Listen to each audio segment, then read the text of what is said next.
नमस्ते फ्रम पोखरा। अहिले म पोखराको यो बगर क्याइसिम पुलमा आइपुगेको छु। आज म पोखराको यो क्याइसिम पुलबाट दीप, लामाचौर र बाटुलचौरको पानी ट्याङ्कीबाट माथि घार्मी डाँडा र घार्मी गाउँ हुँदै कुरेचौर गाउँ र आजको हाम्रो डेस्टिनेसन हरिपा गाउँको ढिकी डाँडासम्म पुग्नेछु। र पोखरादेखि ढिकी डाँडासम्म पुग्नको लागि जम्मा 9 किलोमिटर छ। तपाईहरू सजिलैसँग 40 देखि 45 मिनेटमा पुग्न सक्नुहुन्छ। सबै पक्की सडक रहेको छ हैन, पिच सडक रहेको छ र जान आउनको लागि एकदमै सजिलो छ। र तपाईहरुलाई आज म पोखरादेखि ढिकी डाँडासम्मका सुन्दर दृश्यहरू देखाउने छु। आज मौसम एकदमै सफा छ हैन, अगाडिपट्टि हिमालहरू तपाईहरुले देखिराख्नु भएको छ हैन। मौसम एकदमै सफा अनि क्लियर छ। अब हेरौं कस्तो हुन्छ। अहिले पछि चाहिँ यो अगाडिको दीप चोक हो। तपाईहरु यता राइट साइडतिर लाग्नु भयो भने बाटुलीचौर हुँदै यो जयमुरी र उता अर्मला कोट गाउँतिर जान सक्नुहुन्छ। र यो अगाडिको गेटबाट आज हामी अगाडि लामाचौरतिर लाग्छौं हैन।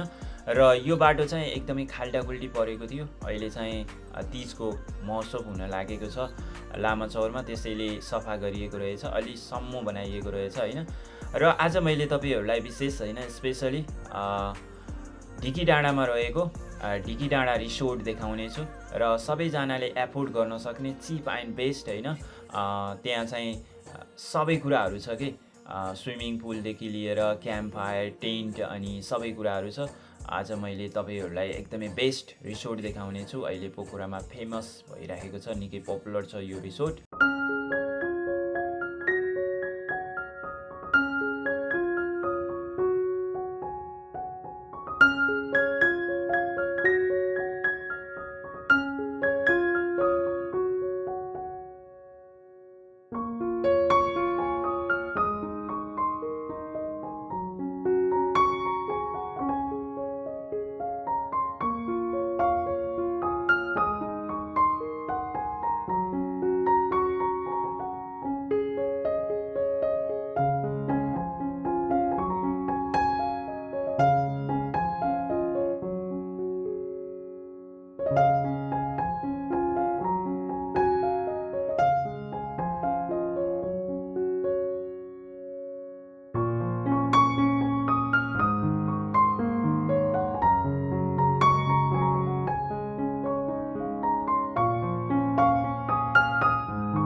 अहिले म लामाचौरमा आइपुगेको छु हैन। यो लामाचौरको चोक हो र यो अगाडि तपाईहरुले देखिराख्नु भएको छ राउन्ड बोर्ड छ हैन। यो राउन्ड बोर्डबाट हामी अब राइट साइडतिर जानुपर्छ हैन। अब राइट साइडतिर, यहाँबाट राइट साइडतिर लागेपछि हामी बाटुलचौरको पानी ट्याङ्की पुग्छौं। यो बाटुलेचौरको पानी ट्याङ्की हो। अब हामी यो पानी ट्याङ्कीबाट माथितिर लाग्छौँ आजको हाम्रो डेस्टिनेसनको लागि। आजको हाम्रो डेस्टिनेसन भनेको हरिपाउ र ढिकी डाँडा हो। सो हामी माथितिर लाग्छौँ र तलतिर तपाईँहरू जानुभयो भने चमेरी गुफा र महेन्द्र केभ पुग्न सक्नुहुन्छ।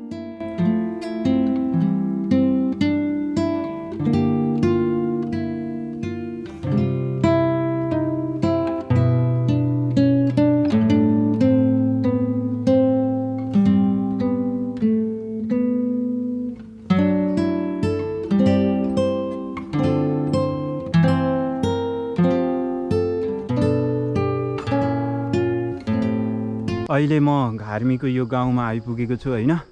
यो घार्मीको गाउँबाट यस्तो सुन्दर हिमालहरू देखिन्छ अनि यतापट्टि घार्मीको यो पोखरी भयो। यहाँनिर एउटा रेस्टुरेन्ट पनि रहेछ होइन। यो घार्मीको भ्यू पोइन्टसम्म तपाईँहरू आउँदाखेरि यहाँ चाहिँ पस्न सक्नुहुन्छ होइन यो रेस्टुरेन्टमा। अनि हामी चाहिँ जाने भनेको माथि ढिकी डाँडा हो र अब हामी यतापट्टि रहेको भ्यू पोइन्टमा जान्छौँ होइन। माथि घार्मीको भ्यू पोइन्ट छ। अहिले म यो घार्मीको भ्यू पोइन्ट रहेको डाँडामा आइपुगेको छु र यो घार्मीको भ्यू पोइन्टको डाँडाबाट तपाईँहरूले सुन्दर हिमालयको दृश्य अनि पोखरा भ्याली देख्न सक्नुहुन्छ। र यतापट्टि तपाईँहरूले देखिराख्नु भएको यो घार्मीको डाँडामा रहेको कारेश्वर महादेवको मन्दिर हो र यहाँ बसेर दृश्य अवलोकन गर्नको लागि यहाँ बस्ने ठाउँहरू पनि रहेछ है यो घार्मीको डाँडामा। र अब हामी यहाँबाट माथि यो भ्यू टावरमा जानेछौँ। भ्यू टावरमा चाहिँ जथाभावी फोहोरहरू गरिएको रहेछ है। अनि माथिपट्टि भ्यू टावरको अगाडिपट्टि पनि लेखिएको छ भ्यू टावरको वरिपरि फोहोरहरू नगर्नु होला भनेर। तपाईँहरू पनि आउनुभयो भने यो भ्यू टावरमा तपाईँहरूले यता तल देखिराख्नु भएको छ सबै फोहोर छ है। फोहोर नगरिदिनु होला। अनि जथाभावी लेखिएको पनि छ हेर्नु यो भ्यू टावरमा। यसरी जथाभावी लेख्नु जे पाए त्यही लेख्नु राम्रो पनि होइन भ्यू टावरहरू। ल अहिले म यो घार्मीको भ्यू पोइन्टमा आइपुगेको छु होइन। यो भ्यू टावर हो। भ्यू टावरबाट यस्तो राम्रो होइन प्यानोरामिक दृश्यहरू देखिन्छ यता हिमालको भने। अनि तपाईँहरू यता पोखरा भ्याली देख्न सक्नुहुन्छ। ल हेर्नु कस्तो सुन्दर देखिएको छ पोखरा भ्याली है यतापट्टि। अनि तपाईँहरूले यतापट्टि चाहिँ ह्याङ्जा सुइखेत देख्न सक्नुहुन्छ होइन। अनि सबैको देख्न सकिँदो रहेछ कि यो भ्यू पोइन्टबाट। यो पोखराको धेरै टाढा छैन होइन। तपाईँहरू पोखराको महेन्द्र पुलबाट यहाँसम्म आउनको लागि 20-30देखि 30 मिनट लाग्छ जम्मा होइन। तपाईँहरू पनि आउनुहोस् यो सुन्दर ठाउँमा होइन। तपाईँहरू हिमाल हेर्न मन छ र पोखरालाई नजिकैबाट हेर्न सक्नुहुन्छ होइन। यहाँबाट एकदमै सुन्दर देखिन्छ।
बुवाहरू यो चौतारामा बस्नुभयो रहेछ है। अनि यो ठाउँलाई के भन्दो रहेछ बुवा? यो हरिपाउ ढिकी डाँडा। हरिपाउको ढिकी डाँडा। ढिकी डाँडा त उता होला नि, उहाँको त्यो रिसोर्ट भएको ठाउँ होइन? यो हरिपाउ मैदानै हो। यो मैदान रहेछ होइन? यतापट्टि स्कुल, यो पोखरी, अनि यतापट्टि हरिपाउको गाउँ रहेको रहेछ होइन? अनि यो हरिपाउ किन भनिएको रहेछ? यो हरिपाउ भनेको हरिपाद्य आएर बसेको भएर हजुर। मेरो जुम्ला र हरिपाद्यहरू आएका। ए जुम्लादेखि आउनुभयो रहेछ? कति सालतिर? अब बाजेहरू कहिले आए कहिले हामीलाई नि के थाहा। ए बाजेहरू आउनुभयो? बाजेहरू आएका, जिजु बाजेहरू आएका। त्यतिखेरको हरिहरू आएर बसेको भएर पहिला हरि नाम भएका यहाँ आएर बसेका भएर हरिपाउ हरिपाद्य हुना भन्ने त्यो। अहिले त सबै पोखरादेखि घार्मी हुँदै यहाँसम्म पिच भएछ है बाटो? बाटो पिच भएछ, बिचमा थोरै छ, अब त्यो हुँदैछ, नत्र सल्ल छ बाटो राम्रो। अनि यो डाँडाबाट प्याराग्लाइडिङ उड्ने भनेको उड्छ? बाटो यो मन्दिरकै गोरुहरू यो यो त्यो दाइ आउँदै हुनुहुन्छ नि, होइन यो मन्दिरबाट हो? तपाईँले गाडी राखेको थियौँ। यही मन्दिर थियौँ त उड्ने। ए यहाँबाट उड्छन् प्याराग्लाइडिङ।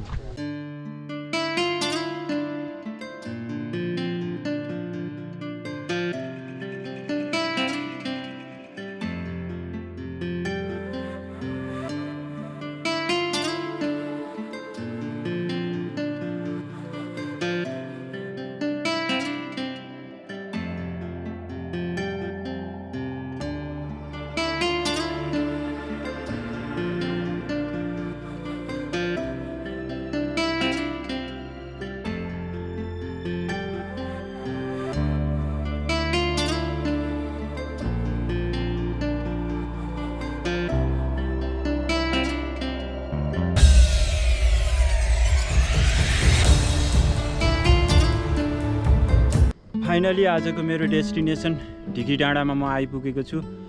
म घार्मीको डाँडामा आइपुगिन्जेलसम्म एकदमै सुन्दर हिमालहरू देखिएको थियो होइन? अहिले बादल राखिसकेको छ यतापट्टि हिमालहरूमा।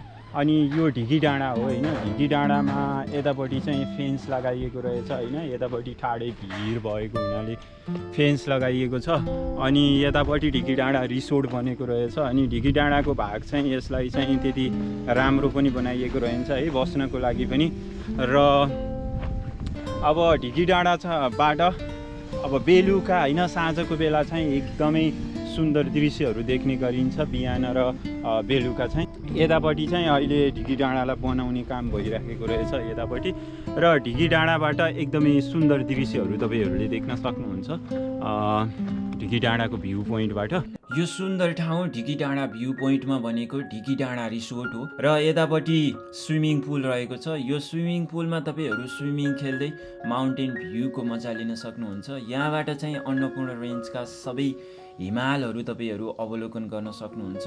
अहिले बादल लागेर देख्न सकिएको छैन, मौसम सफा भएपछि एकदमै सुन्दर हिमालहरू तपाईँहरू अवलोकन गर्न सक्नुहुन्छ। यो रुफटप हो, यहाँ माथिबाट तपाईँहरूले अझै एकदमै सुन्दरी पोखरा उपत्यका अनि गाउँदेखि लिएर पोखरा भ्याली होइन अनि यतापट्टिका गाउँहरू सबै अवलोकन गर्न सकिन्छ। र यो एकदमै बेस्ट प्लेसमा रहेको चिप एन्ड बेस्ट अहिलेको एकदमै फेमस एन्ड पपुलर रिसोर्ट हो। यो पोखरादेखि जम्मा 9 किलोमिटरको दूरीमा 40देखि 45 मिनटमा आइपुग्न सक्नुहुन्छ यहाँसम्म तपाईँ। यतापट्टि क्याम्प फायर गर्ने ठाउँ रहेको छ। यो विशेष गरेर विन्टर सिजनमा एकदमै मजा आउने गर्छ होइन क्याम्प फायरमा। यता तलपट्टि टेन्टहरू रहेको छ। टेन्टमा तपाईँहरूले बसेको प्याकेजमा 1600 पर्छ। 1600मा वेलकम ड्रिङ्क्स अनि नन भेजिटेबल खाना, ब्रेकफास्ट र यहाँ रहेको स्विमिङ पुल, क्याम्प फायरको युज गर्न सक्नुहुन्छ होइन। अनि टेन्ट हाउसमा एकदमै राम्रो छ टेन्ट हाउस। यहाँभित्र हेर्नुहोस् यस्तो छ होइन टेन्ट हाउस। सिङ्गल र कपल बेडहरूको पनि रहेको छ टेन्ट हाउस। र तपाईँहरू यहाँ आउनुभयो भने टेन्ट हाउसमा बसेर मजाले होइन माउन्टेन भ्यूको मजा लिन सक्नुहुन्छ। यो हात धुने ठाउँ हो। रिसोर्ट एकदमै वेल डिजाइन गरिएको छ होइन। अनि यो रिसोर्टको ग्राउन्ड फ्लोर हो र यता अगाडिपट्टि तपाईँहरूले देख्नुहुन्छ बार अनि काउन्टर रिसेप्सन रहेको छ। अनि रिसोर्टमा चाहिँ रिसोर्टको ओनरहरू चाहिँ एकदमै फ्रेन्डली हुनुहुन्छ र यतापट्टि तपाईँहरूले रिसोर्टमा देखिराख्नु भएको छ चारैतिर ग्लास लगाइएको छ र दृश्यहरू अवलोकन गर्नको लागि एकदमै सजिलै देख्न सकिन्छ।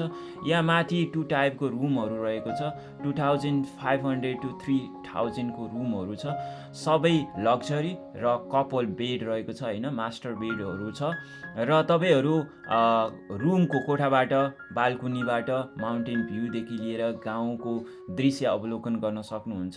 यो रिसोर्टको कन्फरेन्स हल हो। यहाँ चाहिँ 20 देखि 30 जना मान्छेहरू अटाउँछ होइन यो कन्फरेन्स हलमा र यो पनि एकदमै राम्रो किसिमले डिजाइन गरिएको रहेछ होइन। यतापट्टि गाउँको अनि माउन्टेन पोखरा उपत्यका सबै देखिँदो रहेछ है कन्फरेन्स हलबाट। यो ट्यारेस हो, ट्यारेसबाट त संसारै देखिन्छ र अब हामी शब्दमा बयान गर्न सक्दैनौँ यहाँबाट देखिने दृश्यहरूलाई।